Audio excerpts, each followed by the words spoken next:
Salam jumpa lagi bersama saya, Pastor John Lewar SVD. Suara Pagi. Hari Senin 13 Juni 2022, Pekan Biasa ke-11. Bacaan-bacaan suci pada hari ini diambil dari Kitab Pertama Raja-Raja, bab 21 ayat 1 sampai dengan 16. Mazmur bab 5 ayat 2 sampai dengan 3, 5 sampai dengan 7. Injil Matius bab 5 ayat 38 sampai dengan 42. Mari kita membaca sabda Tuhan, merenungkannya, masuk dalam keheningan dan doa. Dalam nama Bapa dan Putera dan Roh Kudus. Amin. Tuhan bersamamu dan bersama rohmu. Inilah Injil Yesus Kristus menurut Matius. Dimuliakanlah Tuhan. Dalam khotbah di bukit, Yesus berkata, "Kamu telah mendengar firman, mata ganti mata, dan gigi ganti gigi. Tetapi aku berkata kepadamu, janganlah kamu melawan orang yang berbuat jahat kepadamu, melainkan siapapun yang menampar pipi kananmu, berilah juga kepadanya pipi kirimu. Dan kepada orang yang hendak mengadukan engkau karena mengingini bajumu, serahkanlah juga jubahmu. Dan siapapun yang memaksa engkau berjalan sejauh 1 mil, berjalanlah bersama dia sejauh 2 mil. Berilah kepada orang yang meminta kepadamu, dan janganlah menolak orang yang mau meminjam daripadamu." Demikianlah sabda Tuhan. Terpujilah Kristus. Balaslah kejahatan dengan kebaikan. Saudari-saudaraku yang terkasih dalam Kristus, ketika masih kecil, saya diajari oleh kedua orang tuaku begini: kalau orang berbuat kasar terhadapmu, jangan melawan. Bahkan ditempeleng pun tidak boleh menantang. Bila diperlakukan seperti itu, katakanlah terima kasih. Sebagai anak kecil, saya mengamini saja ajaran kedua orang tuaku. Begitu beranjak dewasa, saya tetap mengingat pesan mereka, sehingga sampai sekarang saya jalani itu dengan sungguh-sungguh. Saya tidak pernah membalas dendam.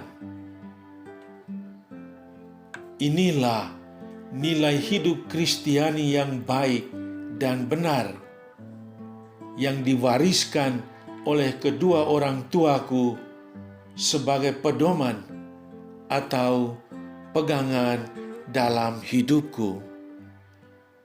Mereka menghendaki agar saya tidak menjadi serigala bagi sesama.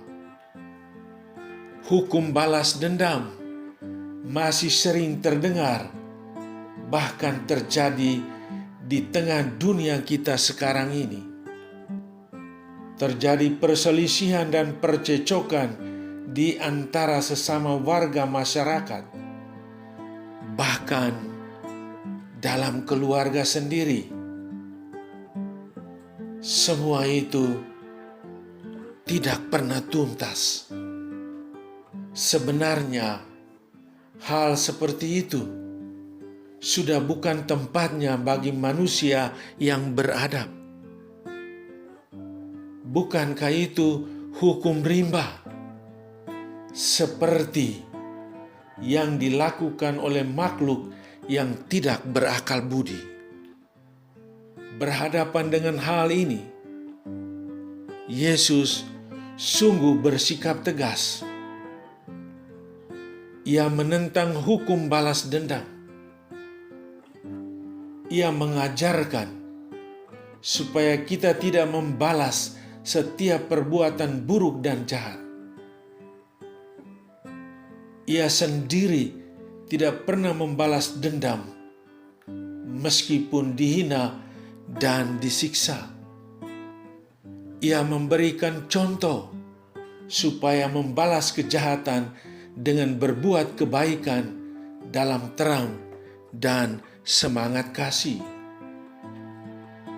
Itulah kasih sejati, yakni memberikan yang terbaik kepada orang lain. Dan Yesus telah melakukannya untuk kita semua. Saudari-saudaraku yang terkasih dalam Kristus, mencintai musuh tidak gampang dan juga tidak mudah dilaksanakan. Rasanya berat ketika kita mendengar kata-kata Yesus, "Janganlah melawan orang yang berbuat jahat kepadamu." Telinga kita tampaknya ingin tuli ketika hendak membaca kata-kata tersebut. Mata kita maunya tertutup. Hati kita rasanya menolak, tidak setuju, protes, jengkel, bahkan marah besar.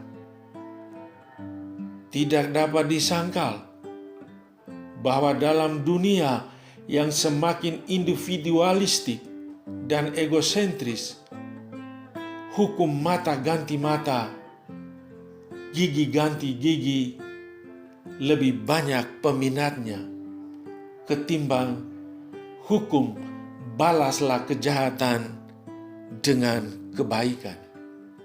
Berhadapan dengan kenyataan yang tidak mudah ini, apa yang harus kita lakukan? Banyak tindakan kasih yang mendatangkan berkat, bahkan pertobatan dari pihak yang berbuat jahat. Dengan demikian, lewat perbuatan kasih kita, orang lain pun mengalaminya. Beranikah kita menghadapi dengan kasih mereka yang menjengkelkan kita, mereka yang menyakitkan hati, atau bahkan memfitnah kita? Saudara, diam dalam kesunyian. Sadarilah bahwa Yesus hadir di hadapan Anda. Ingatlah kembali berbagai karunia yang Anda terima dari Tuhan. Sadarilah pula sesama yang pernah mengalami kasih Anda lewat berbagai bantuan yang Anda berikan. Syukurilah semua itu. Marilah berdoa. Ya Tuhan Yesus Kristus, bantulah aku untuk selalu membagi kasih kepada sesamaku. Jauhkanlah daripadaku rasa benci dan dendam terhadap mereka yang menyakiti hatiku. Aku ingin belajar daripadamu untuk tetap mampu mengasihi sesama dengan sepenuh hati, walau menyakitkan hatiku. Santo Antonius Padua, doakanlah saya. Amin. Sahabatku yang terkasih, selamat hari Senin. Selamat beraktivitas di hari yang baru ini. Salam doa dan berkatku untukmu dan keluarga di mana saja berada. Bapa dan Putera dan Roh Kudus. Amin.